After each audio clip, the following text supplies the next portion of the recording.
Hello everyone, Adrian here. Now, a funny thing happened recently. See, I've been enjoying the new God of War game, and as you do, I've been on YouTube looking at God of War videos, and one happened to catch my eye. And it was called Everything Wrong with God of War. And I thought, okay, let's see what this Dartigan has to say. And so I watched it, and I have to say I was sadly disappointed. Dartigan got a lot of things, well, just factually wrong, and so I thought I'd make this video in the interest of setting things straight. Now, to be clear, this is just one man critiquing another man's work in the hopes that they can both do better. This is not me trying to start anything. And so, without further ado, let's jump right in. What do you want? Oh, you already know the answer to that. Baldur demands Kratos tell him what he wants to know without ever telling Kratos exactly what it is he wants. How hard would it have been to ask where his wife is? But that would have revealed too much information about a twist later, so instead we get a god who sucks at negotiation.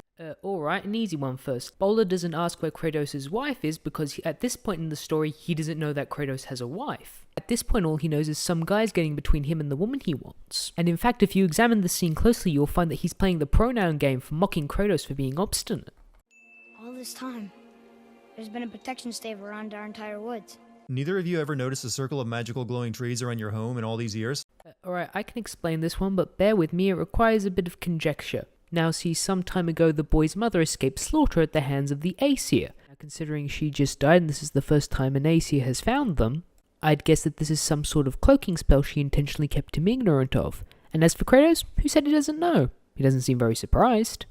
Brock the dwarf, and later his brother Sindri, serve as the upgrade smiths, and they can seemingly transport themselves and their equipment all across this realm and others way faster than Kratos can. Except in this first meeting, where Brock can't get his Star Wars animal to move and is stuck on this pass until you help him. Alright everyone, brace yourselves against something solid, because this is going to take a while. You see, later in the game, you talk to Brock and you can get this scene.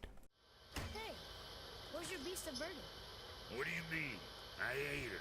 Fat bits of her out just a while ago. What is wrong with you? What? Her milk ran dry. She was your friend. Then she'll be happy I'm so well fed. Shit bricks, boy, you got a real sentimental streak, know that? Don't get yourself confused out there. I'm getting back to it. Now, this is the first time he moves, which suggests to me that it was the animal that was holding him back. Now, as for the teleportation itself, well... How were you not seen? There is nowhere here to hide. Oh, that. It's a little trick my people can pull. A special way of not being seen. You can be invisible? More like I can step into the realm between realms. And your mind doesn't understand what it's seeing, so it sees nothing at all. It doesn't seem to work on dragons, though. They had to throw a lampshade over that line to avoid the potential plot hole why Kratos had to save Sindri from that dragon. Alright, so two things. First, it's magic. As long as the rules stay internally consistent, they can make up whatever rules they want. And second, Dartigan, that was your explanation. All the realms are layered on top of one another, and we've seen there are shortcuts between realms. This is how they seemingly teleport. He brings this up a lot in his video, by the way, even when the ants are staring him right in the face. Why even hide behind the rock when dwarves can step between the realms to hide themselves? Did they forget about that already? My equipment's in Midgard. Be right back. I'm not sure what Brock did back there since there's no smithing equipment behind this stone, and he disappears right after upgrading the blades. And no, I'm not accepting that stupid explanation they came up for how dwarves can go invisible. Alright, first there's a cold wind blowing, he's shielding himself from that, and second, yes, the fact that this is just something dwarves can do is the explanation the game itself is telling you to roll with. It even explains that there's extreme time dilation between realms. However, I do sympathize with Dartigan. The game makes significantly less sense if you just forget some of the more important lines. That axe you got, it was me what made her. Me and my brother.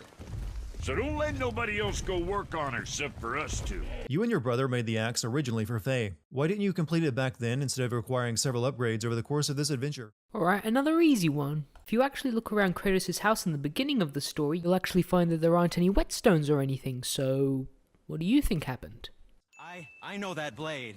It was one of ours, but, we didn't make it for you. Sindri and Brock are not on speaking terms anymore, but they sure didn't bother trying to get away from each other, since Sindri's location is just across the bridge from Brock's. Yeah, it's almost as if they still care about each other or something. Oh wait. Brushing a bit of dried blood off the axe counts as an upgrade? I'm pretty sure Kratos could have done that himself. Now I was just going to chalk this up to nitpicking, but he repeats this point several times, so it bears addressing. The dwarves are comedy characters. That was a joke. Besides, how do you know the blood wasn't magical or something? What? The whole entire bridge is turning. Boy, you're really strong. Even after seeing Kratos do this, Boy still believes his dad is just a human.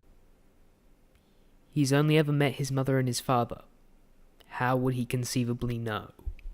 Tyr's vault was locked until Kratos opened it with a chisel, and the door is right behind them. So how did Modi get in here to ambush them as they tried to find the travel room to Jotunheim? No idea. What's that? Ambush? Never heard of it. I earned that fucking hammer. But now, everyone's gonna think I only got it because Magni's gone.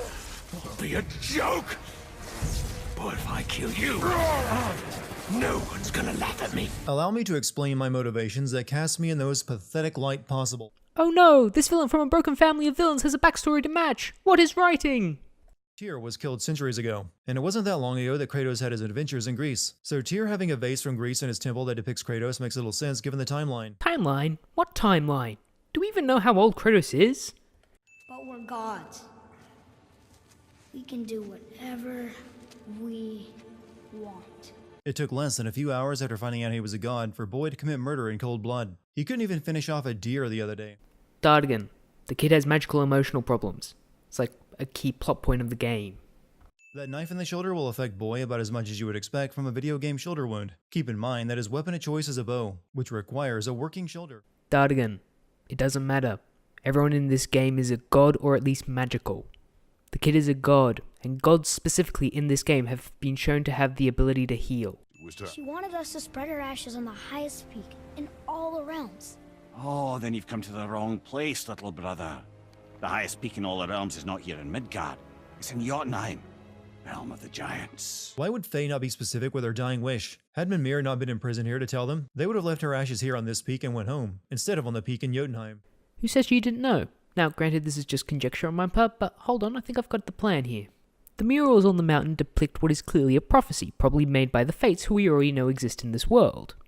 Faye meets Kratos, who is decidedly unhelpful even throughout the game, has a kid, dies, then sends both of them on this quest to make them better people and throw a wrench in the plans of the Aesir.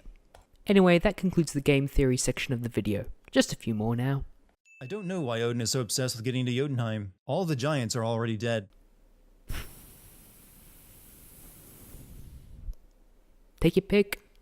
The way this game teases what'll be a major reveal later with just a single line of dialogue and a slight camera pan is the kind of subtle storytelling that can actually cut through the meditative state my increased Paxil dosage has left me in.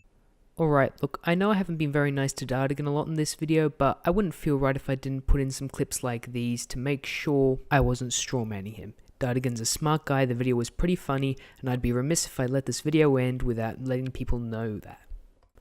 And I guess that'll do it. Thanks for watching. All credit to Sean and Jen and Plague of Gripes for the blue skull and the postulations image respectively. They're both wonderful people who you should be subscribed to if you already aren't. And extra special thanks to Sean for the idea for this video and the inspiration. And bye, I guess. Thanks.